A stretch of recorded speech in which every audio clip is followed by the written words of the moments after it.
Hey, it's Ina the Mid Reader, and welcome to today's video where we will be talking about the reading goals, reading plans, the possibility pile for March.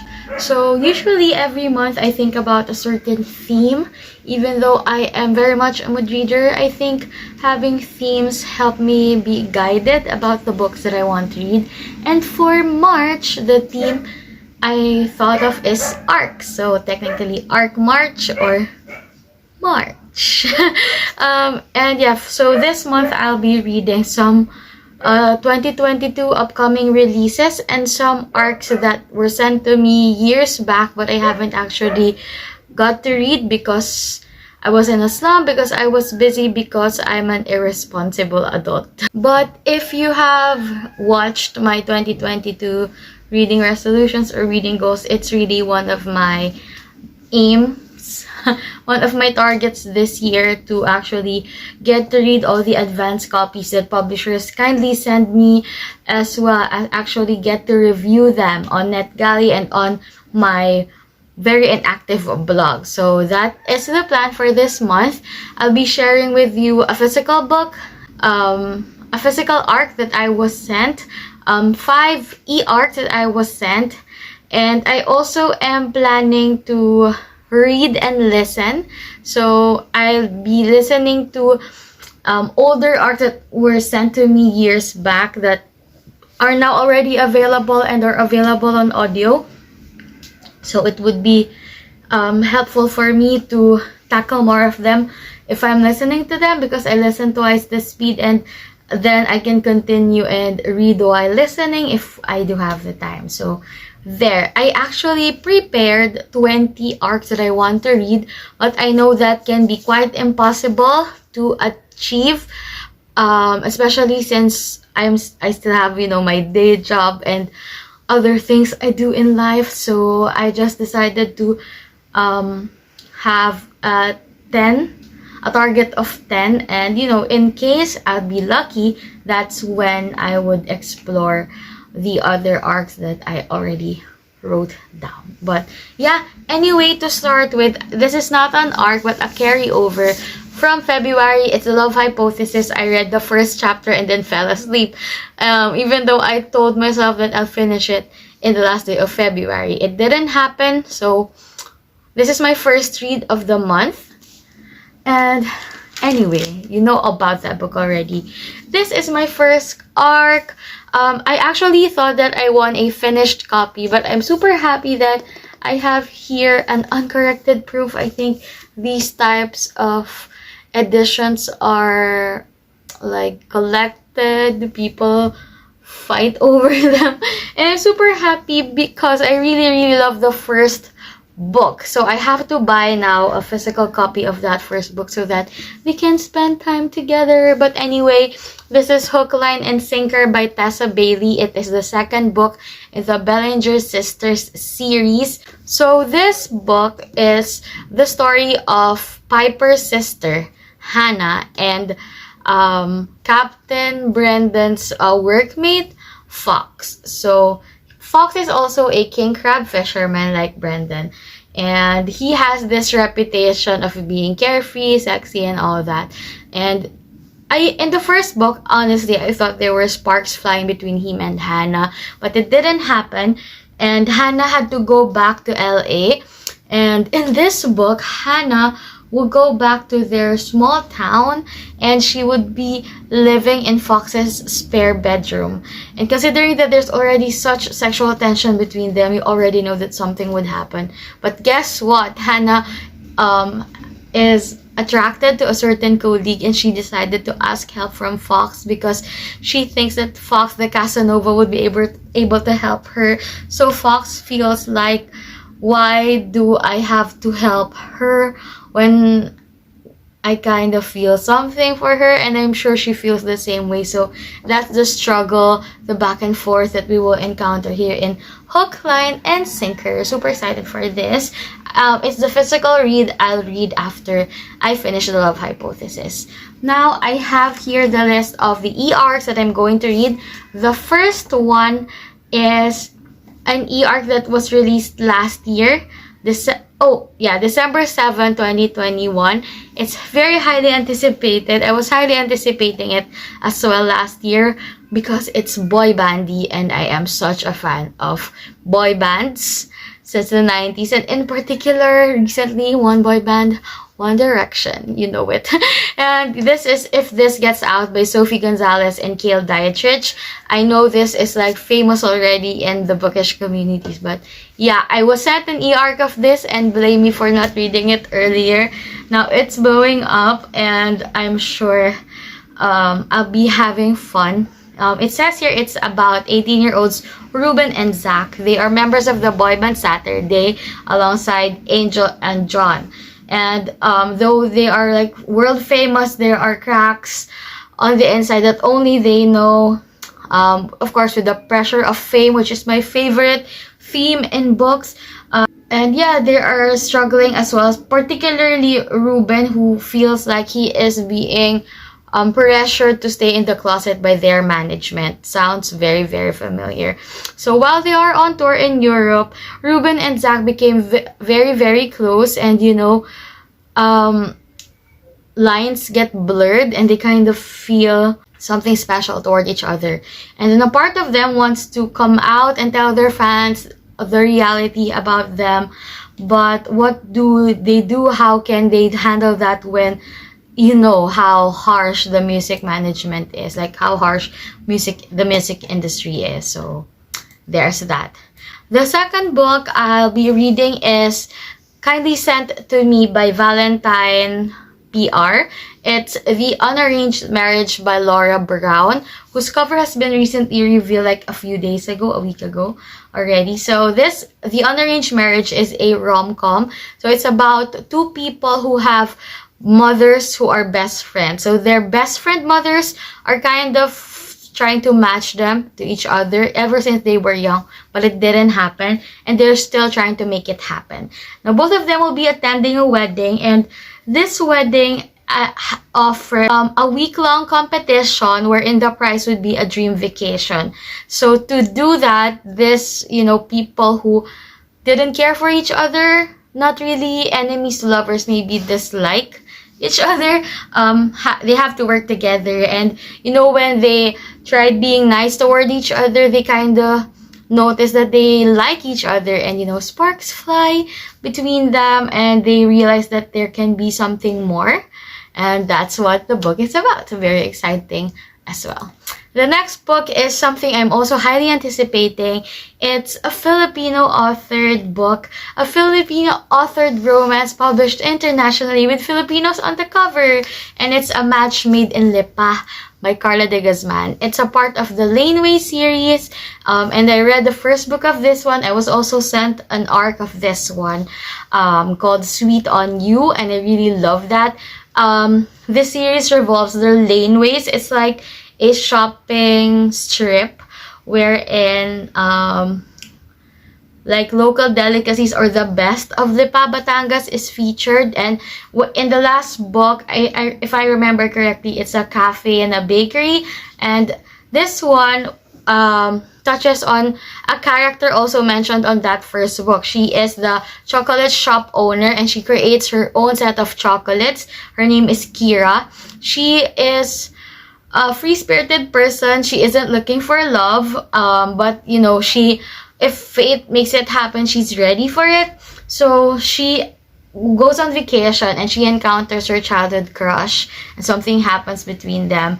But you know, she feels like it's not going to be something because it's just on vacation. And then she knows deep in her heart that it's not going to work because she is headed back to Lipa and the guy is headed back to Manila. And then eventually, the guy, Anton Santi Santillan, he is like an heir for like a hotel magnate, I think. And then he decided to... And then he was cut off by his family, so now he decides to create or manage a small niche hotel in Lipa, and they meet again. So there. The next e-arc I want to read is Heartbreak Symphony by Lakan Zaya Kemp. It's a book I'll be reading as a part of a blog tour. And this one was pitched as Clap When You Land meets On the Come Up. And what I like about it is, again, it revolves around the music industry. So there is this guy, Aaron. He has his mother passed away recently, and he found his comfort in this musician.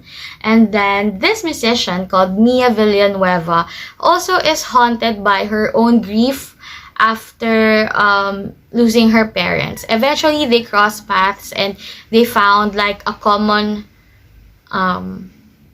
commonality toward each other because they both are managing grief at a very young age. So yeah, so it's about music, and according to the last line here in the synopsis, realize there is something much scarier than getting up on stage because they both love music. Falling in love with a broken heart. So there. And the last e-arc that I'll be reading is The Love Playbook by Jerica Macmillan. Unfortunately, Goodreads doesn't really show a certain synopsis for the book. It's also an advanced copy I received from Valentine PR and Grace Promotions. This is a sports romance. That's one thing I'm sure about it. Here, one of the reviewers mentioned in the first part of their review that we have Jackson, who is on the college football team. He's very shy and inexperienced with love. He is offered help by someone, and he decided to take her up on her offer. That's it. I don't want to dive into the reviews because I might be spoiled, and there's no synopsis at all. It's so weird. But anyway, these are the 5 books that are available now. You can actually buy now and are also available as an audiobook. The first one is Within These Wicked Walls by Lauren Blackwood. It's a young adult fantasy with horror elements. It is also an Ethiopian-inspired debut fantasy retelling of Jane Eyre. So, again, I encounter another Jane Eyre retelling without having to have read the classic. But it says here, I have to read it because I'm not familiar too much about the synopsis. It says here, Andromeda is a Deptera. She is an exorcist hired to cleanse households of the evil eye.